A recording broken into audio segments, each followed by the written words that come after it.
Bonjour, chapitre 5, l'avancement d'une réaction chimique. Voilà, c'est un des cours les plus importants de l'année en première S. C'est la base de ce que vous devez savoir faire pour cette année et puis pour l'an prochain.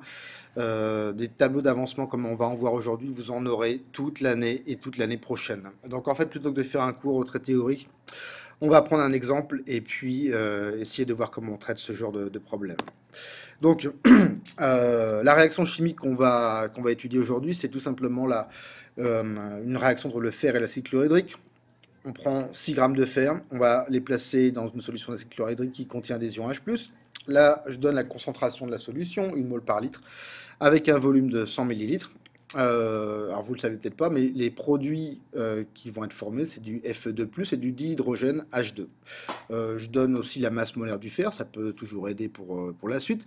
Les deux questions, c'est lequel des deux, fer ou acide chlorhydrique, en tout cas les ions H+, lequel des deux va disparaître en premier, et donc être responsable de la fin de la réaction chimique. Et puis à la fin, quelle quantité de matière d'ions Fe2+, et de dihydrogène on va avoir. C'est parti. Première étape, la plus importante, si vous vous trompez maintenant, c'est foutu pour la suite du problème. Donc c'est d'abord faire l'équation de bilan de la réaction. On voit que Fe plus H+, qui donne la Fe2+, plus H2, on a un problème, l'équation elle n'est pas équilibrée. Il me faut 2 H+, pour que l'équation soit correcte. Les coefficients qu'on met devant les symboles des ions des atomes ou des molécules, c'est ce qu'on appelle les coefficients stoichiométriques. Alors, il faut, pour comprendre la suite, arriver à essayer de mettre un peu de signification sur cette formule. Alors, il y a un moyen simple. Si je prends cette équation telle qu'elle est écrite, ça veut dire que un atome de fer réagit avec 2 ions H+, pour donner un ion Fe2+, et une molécule de dihydrogène H2. On peut encore aussi formuler ça d'une autre façon. Au lieu de parler d'un atome, je peux prendre un ensemble d'atomes. On peut prendre par exemple une mole. Donc si j'ai une mole de fer, ça veut dire qu'elle a besoin de réagir avec 2 moles de H+, pour former une mole de Fe2+, et former une mole de H2. Maintenant, si on a X moles qui réagissent, si on a X moles de Fe, ils vont réagir avec 2X moles de H+, pour former X moles de Fe2+, et X moles de H2. Alors, deuxième étape, on va simplement regarder les quantités de matière dans l'état initial. Donc, pour le fer, c'est la masse divisée par la masse molaire, donc 0,11 moles. Pour les ions H+, on est en solution, donc on va faire le produit de la concentration fois le volume, c'est-à-dire qu'on va avoir 0,10 moles. Maintenant, le tableau d'avancement. Alors, l'avancement d'une réaction, c'est noté X, ça correspond à peu près au nombre de moles qui vont disparaître du côté des réactifs dans la réaction, et puis ça va correspondre aussi à la quantité de moles qui vont être produites, donc on va trouver au niveau des produits. Alors le tableau d'avancement, ça décrit tout simplement l'évolution des quantités de matière de l'état initial jusqu'à l'état final quand un des deux réactifs a disparu. Alors, le tableau, vous devez connaître sa forme par cœur. Donc, on va faire beaucoup d'exercices, donc vous aurez l'occasion de pouvoir vous familiariser avec tout ça. Donc, je mets en haut l'équation chimique. Ensuite, pour chaque réactif et produit, je vais mettre les quantités de matière, donc NFE, je précise que c'est en mol, NH+, pour les produits NFE2+, et puis NH2.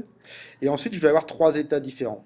Donc, l'état initial, au moment où on commence simplement à mettre ensemble les réactifs, on aura l'état intermédiaire, donc où on aura X moles de réactifs qui ont disparu, et puis l'état final, qui correspondra à ce qu'on appelle l'avancement maximal, et je vais l'appeler X max. Alors évidemment, pour l'état initial, l'avancement est égal à 0 mol. Donc voilà, je mets dans ce tableau les quantités de matière de fer et de H+, que j'ai initialement. Pour l'instant, au début, juste au moment où on les met ensemble, quand je parle des réactifs, qu'on les met en présence, on n'a pas encore produit ni de Fe2+, ni de H2.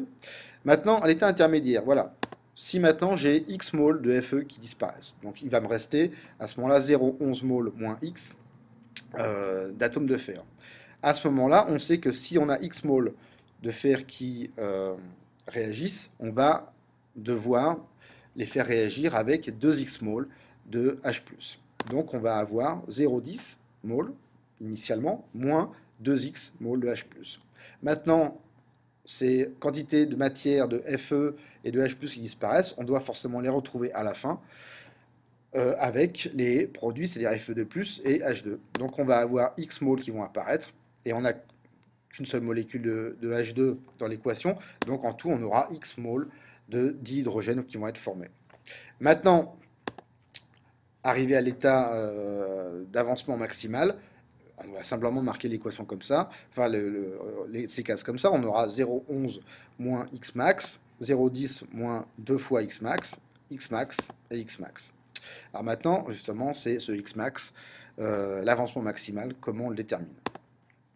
Alors, l'avancement maximal, ça correspond à l'état au moment où un des deux réactifs a disparu. Et si un des deux réactifs a disparu, à ce moment-là, la réaction va s'arrêter. Donc le réactif qui va disparaître en premier, c'est ce qu'on va appeler le réactif limitant. C'est lui qui stoppe à un moment donné la réaction chimique. Alors, pour le déterminer, ben, on a deux réactifs initialement. Donc on peut commencer par prendre le premier. On va dire que si le fer est le réactif limitant, alors dans notre équation, les 0,11 moins X max est égal à 0. Ce qui nous donne un avancement maximal de 0,11 mol de matière qui ont disparu. Maintenant, je peux dire que si c'est le H+ qui disparaît en premier, à ce moment-là, on va avoir NH+ égale 0, donc on va se retrouver à la fin à avoir un avancement maximal, X max, qui sera égal à 0,10 divisé par 2, égale 0,050 mol. Maintenant, quel est l'avancement maximal entre ces deux valeurs? Bah, ça va être la plus petite des deux valeurs qui va correspondre à X max. Donc dans l'autre cas-là, l'avancement maximal est de 0,050 mol et le réactif qui va disparaître en premier, c'est l'ion H+. Donc si on veut compléter maintenant le tableau avec les valeurs qu'on a trouvées, à la fin, on va avoir effectivement le H+, qui va disparaître le premier. On aura 0 mol de H+ à la fin de la réaction. Il va nous rester 0,11 moins X max, c'est-à-dire 0,11 moins 0,050 mol pour le fer, c'est-à-dire 0,060. Et puis on aura formé 0,050 mol de Fe2+, et de H2. Donc voilà, j'ai ici les valeurs de quantité de matière. Maintenant, on pourrait d'ailleurs éventuellement retrouver la masse de fer qui reste. On sait qu'on a la quantité de matière restante, c'est-à-dire 0,060 mol de fer. Si on veut avoir la masse de fer qui reste, ça nous fait 0,060. La quantité de matière multipliée par la masse molaire, 55,8, il nous restera donc 3,3 grammes de fer à la fin, comparé aux 6 grammes qu'on avait au début. Maintenant, il y a une petite remarque, c'est le genre de choses qu'on peut avoir quand on fait des dosages.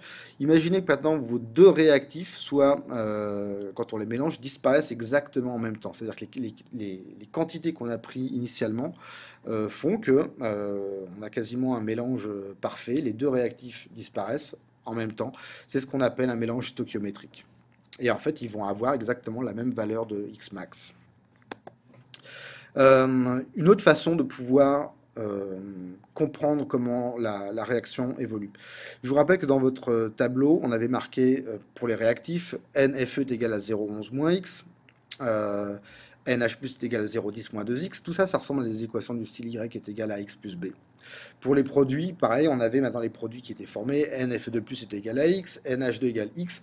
Pareil, c'est une équation du type Y égale X. Si on place dans un même graphique toutes ces quantités de matière en fonction de l'avancement de la réaction en mol, on se retrouve avec le graphique suivant et on retrouve bien que, je crois que on la voit ici en rose, la courbe qui correspond, la droite qui correspond aux ions H+, arrive à 0 avant la droite qui correspond au fer.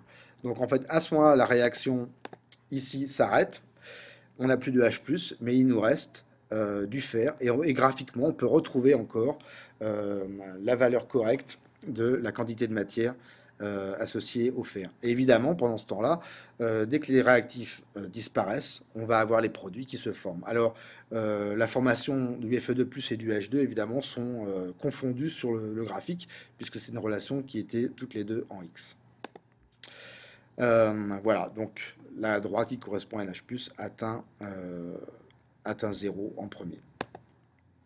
Voilà.